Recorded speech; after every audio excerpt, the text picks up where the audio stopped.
Like my t-shirt. I once had somebody tell me that I was a cross between the Dalai Lama and Dolly Parton. Isn't that funny? Okay, so anyway, today, it's good to see all your beautiful selves. We are going to be talking about the Yoga Sutras, which are from Patanjali, these ancient limbs of yoga coming all around. So this is the one that we're on. Where is it? We're on the yamas. Can you see it? I can't hear you. Why show it to the camera? Oh, okay, showing it to the camera. See? Okay. And we're down here. Bramacharya. Okay? And it says consciously directing your energy. Okay?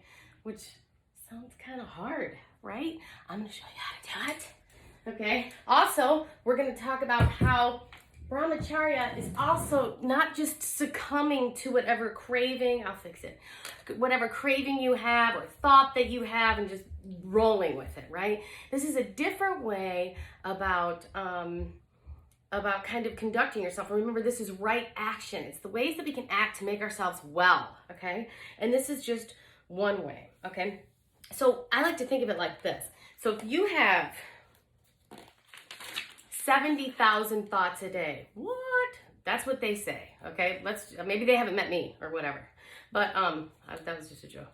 But so that obviously, if scientists keep saying that, and we trust scientists, there's a scientist on the call there, okay, and scientists say that we have 70,000 thoughts a day. If that's true, let's just roll with that. I don't know how they counted them. I don't know how they came up with that. It's quite amazing, right? But and also, side note, they do think that 50,000 thoughts of those are the same ones that we had yesterday, the day before that, the day before that, the day before that. What? So here's a cool way to have some original thoughts. Crazy, right? Crazy idea. So if for some reason we have 70,000 thoughts a day, that means that scientists can count them. If scientists can count them, that means here comes a thought, and then the next thought, and then the next thought, and then the next thought, right? All day long, right? So if we have this thought, and then we have this thought, between here and there is, I'm really bad at this, even though I have kids. How's my upside down writing? Is a gap. Is that right? Did I do it okay? Okay, a gap. There's a gap between each thought. There must be if you can count them. Okay, so it is not a, quote, stream of consciousness. Violet, you're looking at me really, she's riveted, okay? It's shocking, isn't it? There's a gap between each one of those thoughts. Can you believe it? That means that, oh my gosh, so is Anna. Look at Anna's face. She got the same face as you. It's shocking, I know. That means that we can actually get in there. We can get in the gap, all right? Now, I don't know if we're going to do it today, but let's try, okay? So I want you to think of it like that. So when you have, I'll check it out later. All right, so when you have a gap, you have the opportunity to control your thoughts, okay? And so that is consciously directing your energy. So I'm going to draw, in this meditation, I'm going to draw attention to your energy. And I've done this with a couple of you before, okay? And I'm going to get you to kind of keep coming back to that. So our object in this meditation, remember, meditation is not a focus on no thing. It's focus on one thing. Okay, and so today it's going to be this energy. I'm going to bring your attention to it. And so when you start to space out and think about lunchtime, or think about later on, or think about anything else, or that past or the future or whatever, you're going to come back to that object, right? That's your job, to gently bring you back there, which means that you have control over your thoughts. And I think a lot of us don't think about what we're thinking about. And that's kind of what this requires, right? We don't have to have an excess and just keep eating and eating and eating if we're mindfully doing it. I mean, I had a girl come to my very first retreat once, meditation retreat, and she said she lost 100 pounds by meditation because she just became mindful. Like she was in what she was eating. She was like, I don't need to eat anymore. She was like, I was just eating far too much. Like it just became something she needed to become aware of.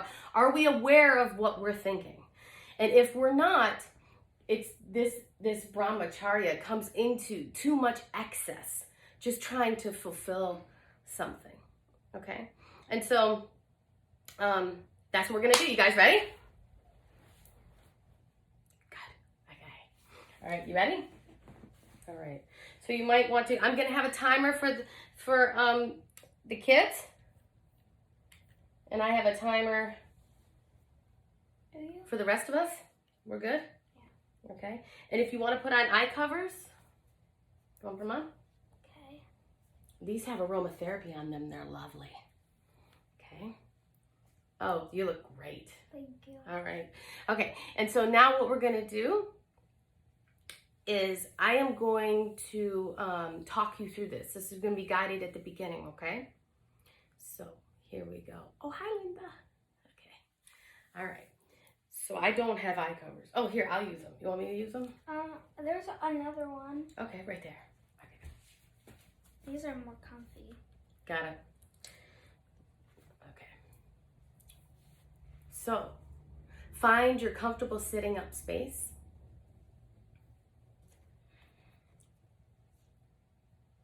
Figure out how to be still. Can everyone hear me okay? Okay, just checking. All right. So figure out your safe, still space. And I'm going to talk you through a breath exercise, which is a little bit different than what we normally do.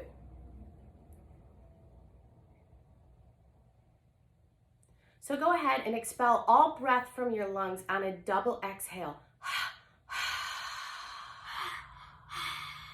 Breathe in your nose. 1, 2, 3, 4, 5, 6, 7, 8, 9, 10. Hold it. 1, 2, 3, 4, 5, 6, 7, 8, 9, 10. Let it out. 1, 2, 3, 4, 5, 6, 7, 8, 9, 10. Allow breath to come in. 1, 2, 3, 4, 5, 6, 7, 8, 9, 10. Hold it. 1, 2, 3, 4, 5, 6, 7, 8, 9, 10. Let it out. 1, 2, 3, 4, 5, 6, 7, 8, 9, 10. Allow your breath to return to normal and watch this phenomena as your brain takes over breathing now.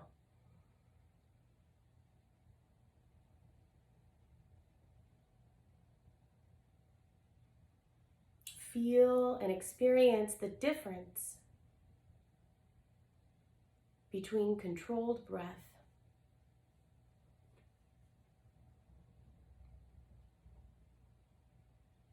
and the natural resume of your breath. Feel what it feels like. And now, regardless of where your hands are, open them up to the sky.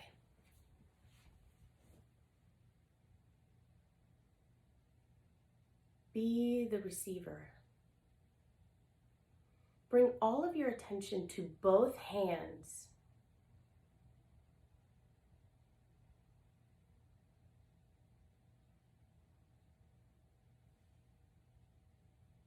First, examine the sensations in your hands. You may feel tingling, or cold, or warm. You may feel nothing. You may feel the air against your fingertips. You may feel your heartbeat in your tips, in your little fingertips. Whatever it is that you feel or don't feel, allow yourself to immerse in this sensation, this prana, this energy, this life force that proves that you are living right now.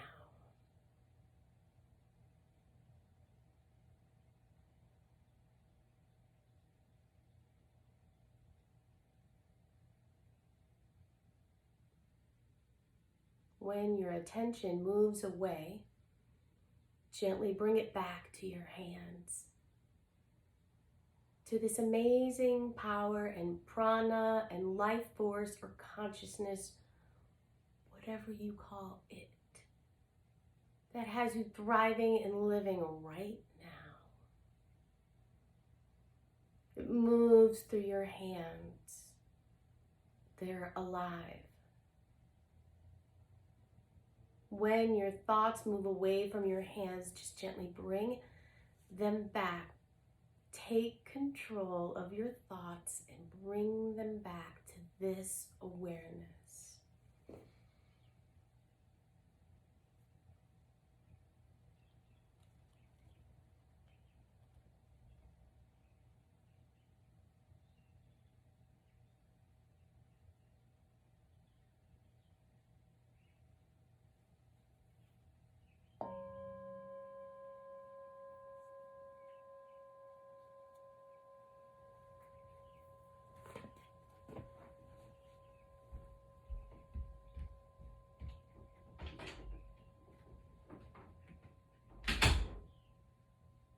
Come back to it, stay with it. What does it feel like to experience the energy of space that your hands take up in space?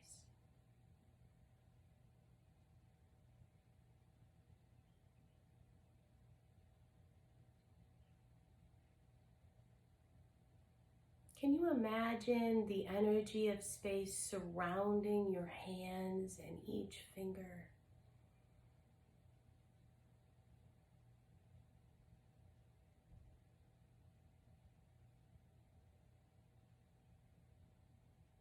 Feel what it feels like to have oxygenated blood course through the palms of your hands.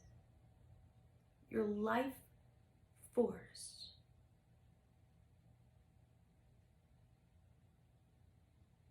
Your prana tingling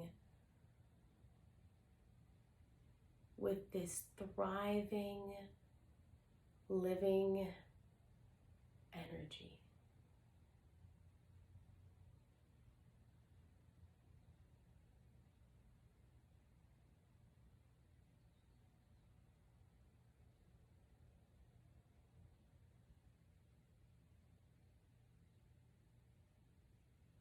When your attention falters,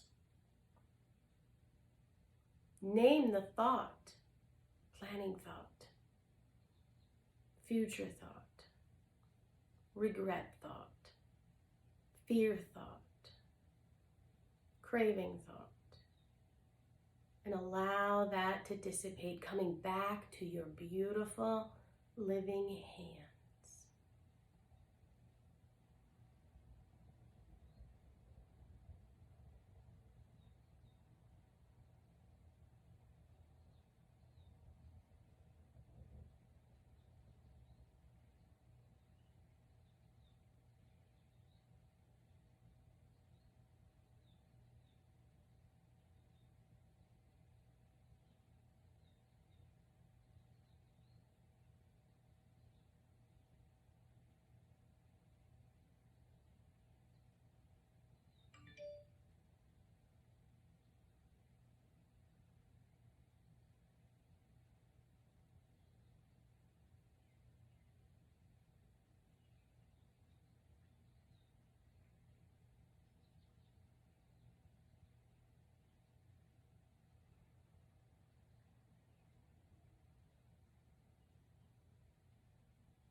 Stay with it and rest in this awareness.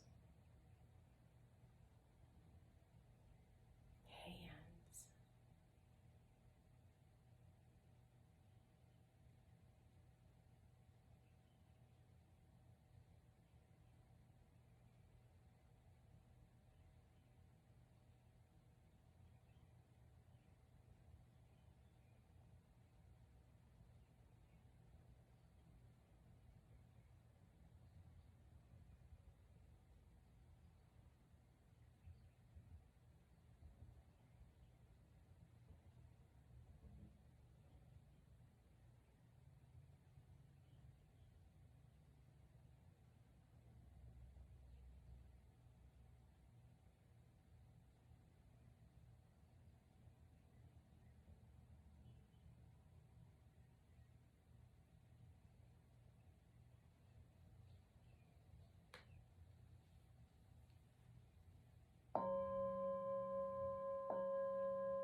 sit for a moment,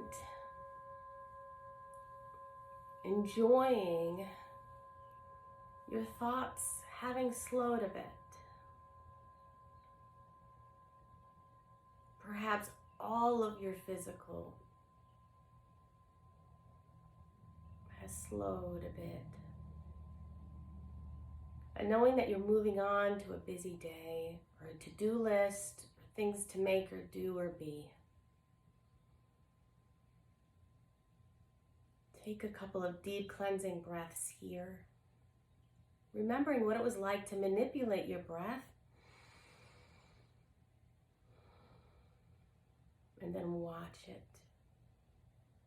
Watch it come back to its natural rhythm.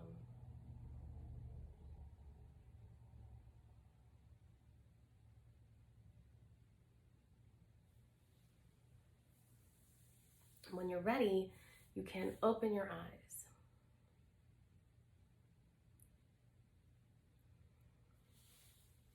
So, Lent is over, and for Lent, I gave up gum, and I gotta tell you, it was a little easier than it normally would be because I usually chew it when I'm driving, and I haven't been doing a lot of driving, but I did make it through, and I'm okay, and I will admit I was having somewhat of a gum problem.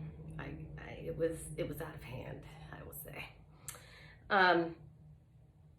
But a lot of people don't know this. And as a therapist, I really wish I could make this big billboard. And so I'm going to share this with you, and I hope you will tell this to as many people that you think that it might be helpful. But here's the thing.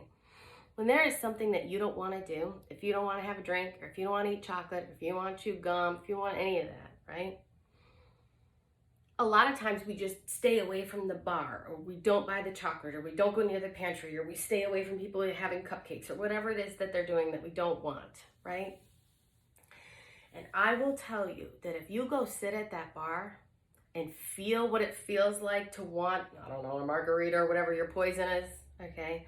Or if you actually sit there with the gum and just sit and feel what it feels like to want it, it will dissipate so much faster than trying to resist it and get away from it and shelter away from it.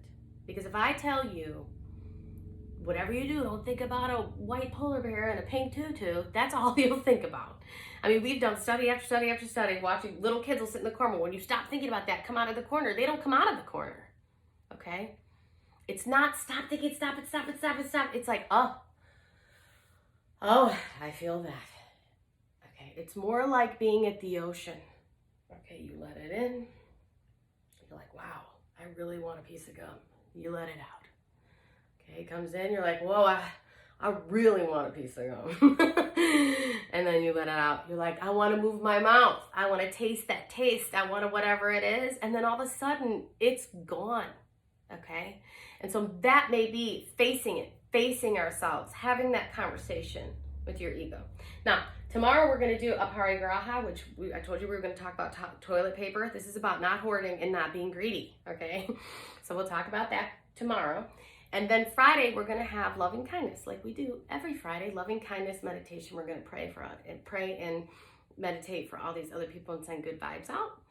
And then next week, I am going to teach you all about the physical things that are happening in your brain since you've been meditating with me, okay? Exactly what's going on in your brain and how we can solidify that into a habit when, I will never say when things get back to normal because things will never be normal again, okay? That doesn't mean they're gonna be worse. They're just gonna be different, okay? It might be better, okay? I'm just saying. But when things change again, I want this to be your habit. And so we're gonna talk about that, okay? And so we have like a nice set up place. I know it was weird, we did the Yoga Sutras, but it's just kind of, people were asking, what can I do? How can I feel powerful? And these are like a cool way to find your Christ consciousness, find your Buddha, find your Allah, your sun, your planet, your Mother Earth, your whatever you call it, okay? And in a way to be and perform during the day, okay? So I love you all to pieces. Thanks for coming to visit me. It was great to see you. And I'll see you tomorrow when we talk about toilet paper. Have a lovely day.